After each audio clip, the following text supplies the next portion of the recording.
Rahul, I'll bring you in because we were talking about this yesterday as well when Rahul Gandhi had made the statement on expunging of various parts of his speech where he had mentioned Adani, or the fact that there's a privilege motion against him. With the language also of what the Home Minister is, with what we've seen, the likes of the Union Ministers, like the Parliamentary Affairs Ministers who moved the privilege motion, all of that put together pretty much feeds into that same narrative which you were trying to set yesterday of a complete breakdown when it comes down to any communication at all.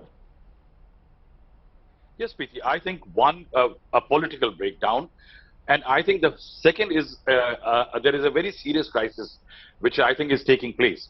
Now, irrespective of the caliber of the charges made by the opposition or the political intent of the opposition, there is a certain air of ambiguity over the Adani issues and several issues in the past on which certain amount of clarifications, be it Pegasus, note ban, the public deserves answers.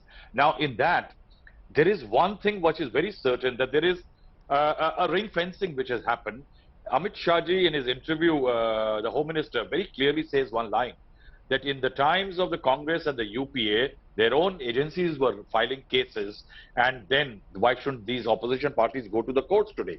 Now there is increasing demand by the ruling party for evidence to be submitted by the opposition.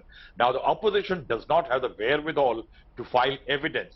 In courts, if an opposition leader takes an issue to the courts also need certain amount of evidence or tangible element to chew on to accept a petition. Now, if there is no case to be lodged by the law enforcement agencies, see, you don't need to lodge a case. There can be a PE, a preliminary inquiry, or just a taftish, ordinary taftish of what exactly is is there something wrong? The SEBI, the ID, the ET, the ID, nobody is looking into it. Now, the next, of course, as the Home Minister says, is the courts. But the courts will not accept a random petition which is incomplete in character, which does not have anything to chew on. And that's where lies, I think, the frustration of the opposition.